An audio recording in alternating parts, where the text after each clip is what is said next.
Hi everyone, my name is Sukanya Hazarika. I hail from Guwahati, Assam, and this year I have been very privileged to secure rank 10 in the reputed Assam Judicial Services examination. I have completed my 3-year LLB course from Faculty of Law, Delhi University. I did not pursue LLM after that, rather I dedicated my preparation towards Assam Judicial Services examination. I have completed my graduation in law in the year 2020, after which I started my judiciary preparation. Before that, I did not contemplate about judicial services examination. So it was immediately after graduation that I totally took a plunge into this examination. I graduated in November 2020, after which I took 2-3 months to decide on what I want to do further. And then I finally decided to appear for judiciary, and by that time the vacancies were also out. So the examination finally took place in 2022 March, the first leg of the examination, and after that it continued. And I did not prepare for any other state's examination, the judicial services examination. I was fully devoted to Assam only.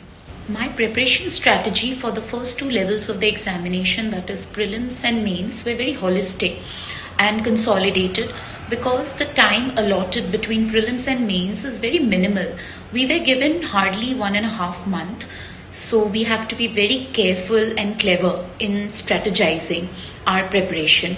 So what I did was, my Bible was the BEAR Act for every law subject barring tort law, the law of torts, because it doesn't have any BEAR Act, of course. So what I did was, I focused fully on the BEAR Acts. Line by line, I read thoroughly, and when I say thoroughly, it was indeed very thoroughly.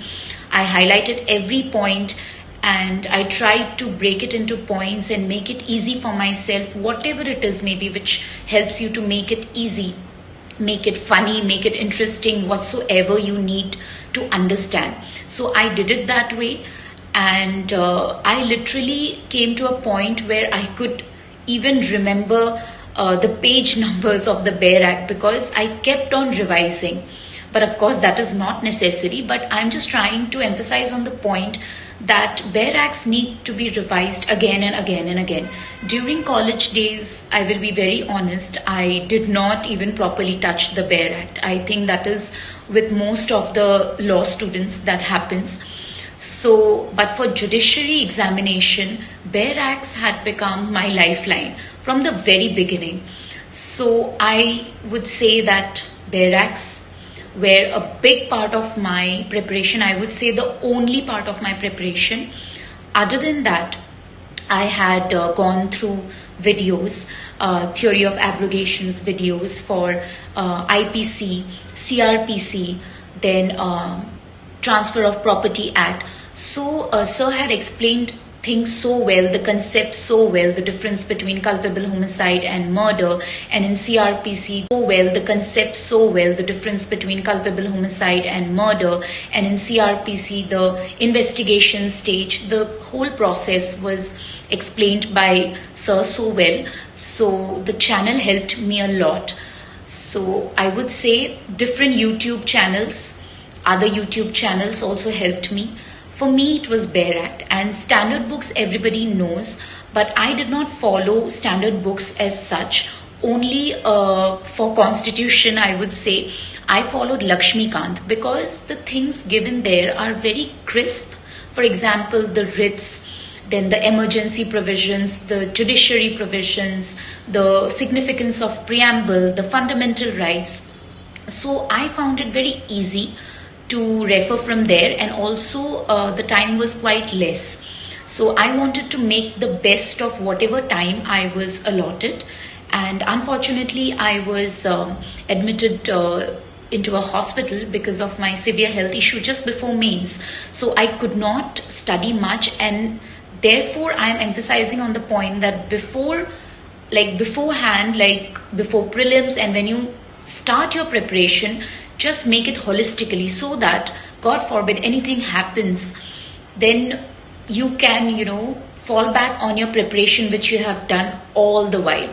So when I was in the hospital lying in the bed, sir's videos came to my rescue, and I could just revise them and somehow write my mains examination, and also refer to my crisp notes that I made. And if I have to break it down into the subjects, the 8 subjects which we have in the Assam Judicial Services examination, for the procedural laws like CRPC, CPC, evidence, we need to be thorough. And I know everybody gets intimidated by CPC, especially because of the length, the bulkiness, and the details it has and everything. But what I did was, I tried to connect in like the orders with the sections, and you just keep on building on that. And also I referred to videos which helped me clarify all the concepts that I could not understand. So for CPC, I would definitely recommend YouTube videos, theory of abrogations videos, and also obviously the first thing that you need to do is Bare Act. So that's how I prepared for CPC. Only Bare Act and videos. I did not refer to any standard book. For CRPC, again, I referred to sir's lectures and also Bare Act. I also referred to a Bare Act which was published by Ambition Law Institute, which is very, very good because it has certain explanations under every section, which helps you to understand every section in detail, and some extra portions as well. So that's about CRPC, CPC. Evidence, thoroughly only from Bare Act, only the portions which I felt like estoppel or something that I needed to understand more, like presumptions and everything.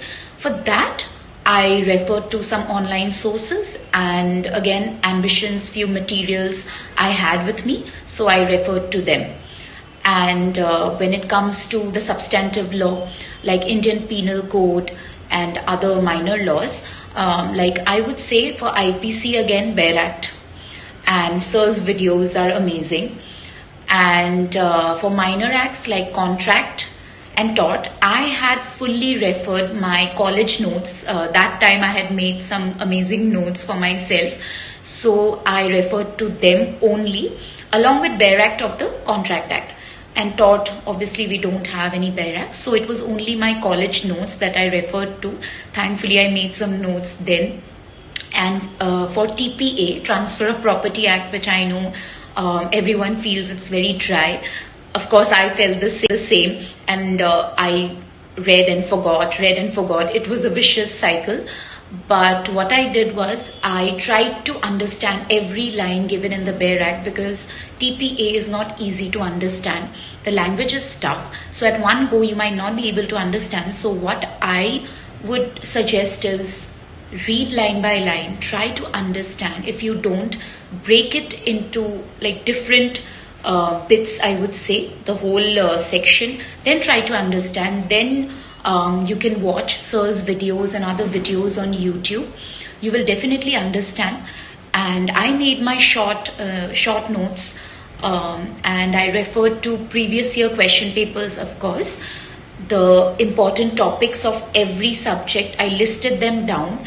And I also did one more thing, the LDC exam of Assam Judicial Services examination, or grade 1, grade 2. I took out all the papers of mains examination, and I tried to see what kind of questions came, and that way I listed out all the topics. So majorly what I did was, I filtered out the important topics, I made notes out of them.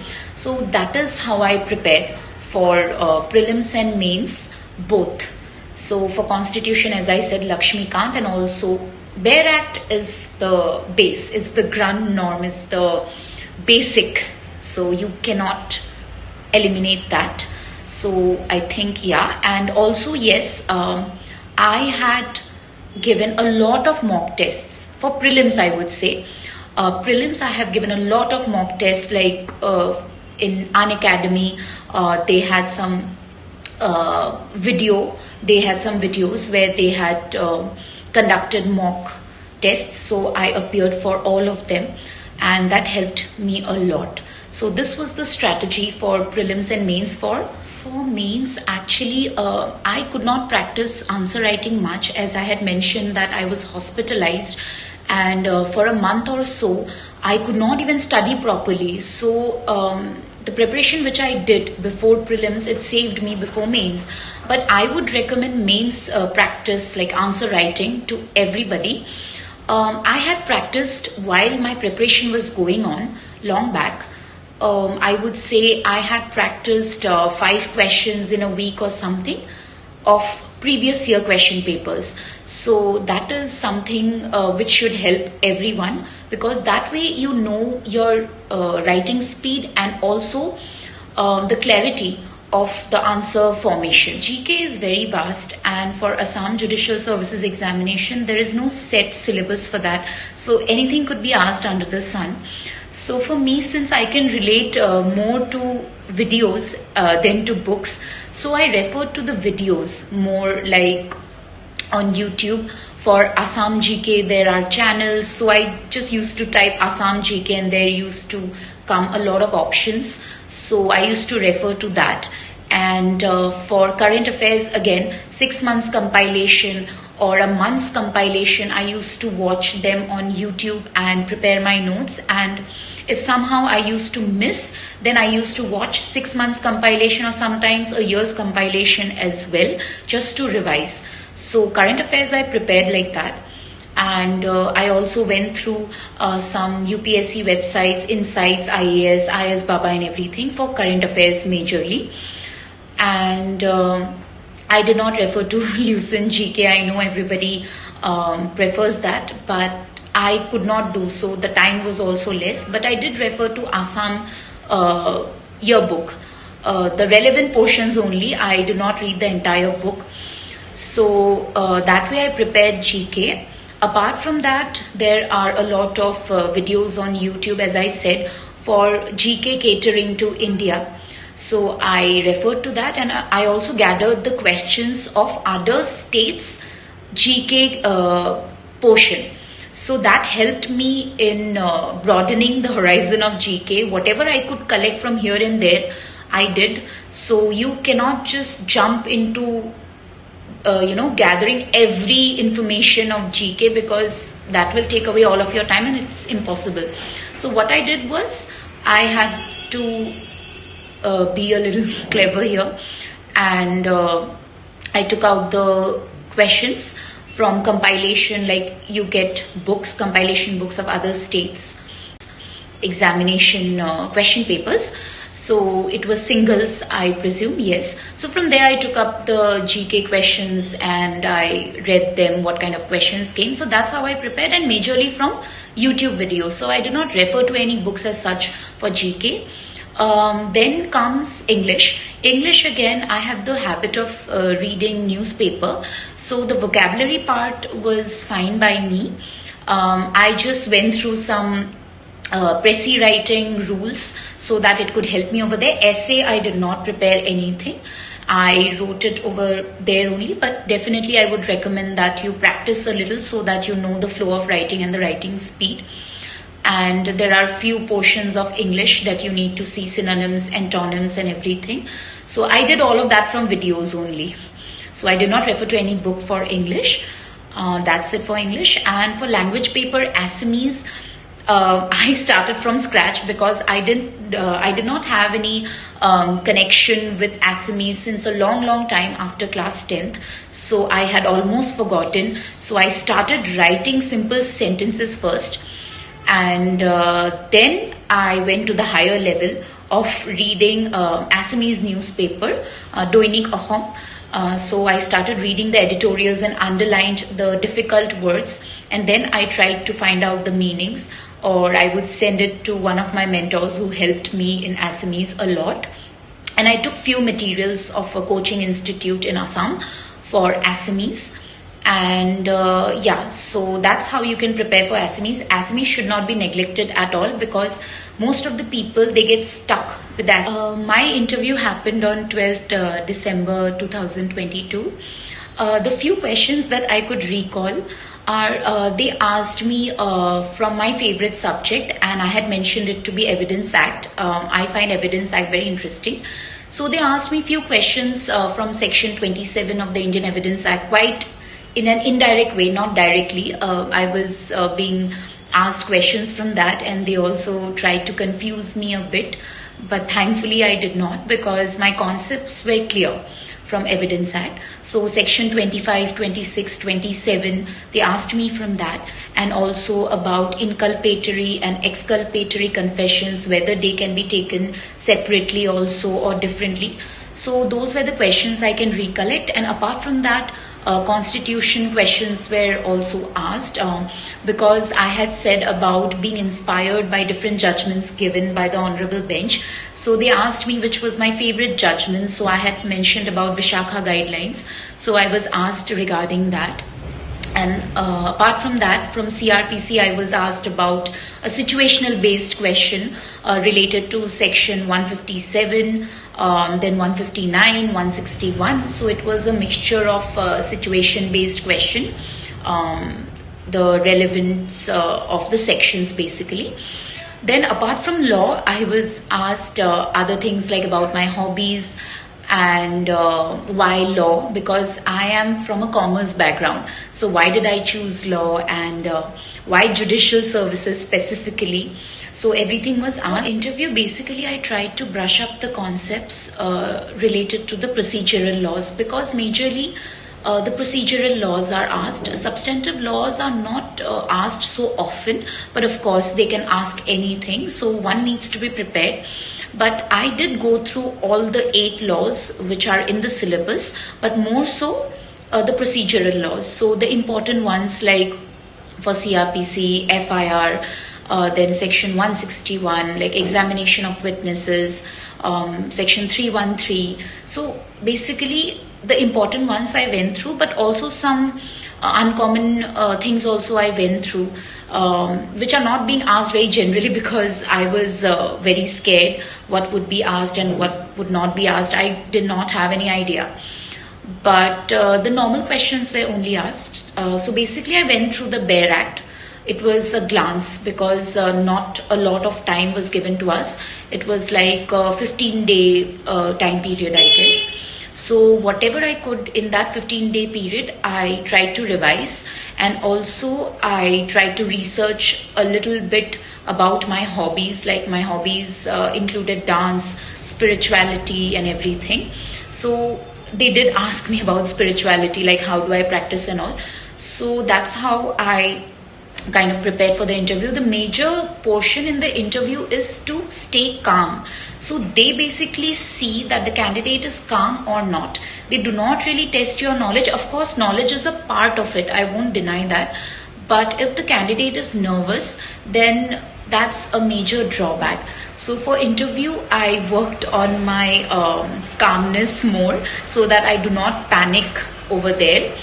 So that's how I prepared for interview. And also I tried to search, I would say not search, I tried to go back and research a little bit about my university, Delhi University, because I thought I might be asked about that. Lastly, I would say to all the judiciary aspirants out there, especially Assam judiciary and of course other states judiciary examination aspirants, that this is a very long process and one has to stay consistent, because I have faced a lot of obstacles in this entire phase. I lost my mother during the preparation. I lost my pet. I was hospitalized. My father was hospitalized, but I did not give up. So the whole point is, please do not give up, even though you will feel a lot of times like, okay, nothing is going forward. There will be uncertainty because the results will be out in an uncertain period of time. In our case, it took 6 months. So I just want to urge everyone out there who has a dream of becoming a magistrate, please stick to it. Believe in yourself. First thing is to believe in yourself and be self-motivated. Do not seek motivation from outside. I was my own cheerleader, so be yours, and try to strategize your preparation according to your requirements. And if my suggestions and my way of preparation would help you in any way, inculcate that as well. But enjoy the process, because that's what matters at the end, and give your best, because at the end everything will be worth it. Your perspiration, your perseverance, your go-getter attitude, everything will be, worth at the end. So, and also thank you so much, sir, and the Theory of Abrogation channel, for making such wonderful videos and being with us throughout, where we could literally fall back on you whenever we have a problem in understanding anything in law. So yeah, all the best for all the judicial services aspirants.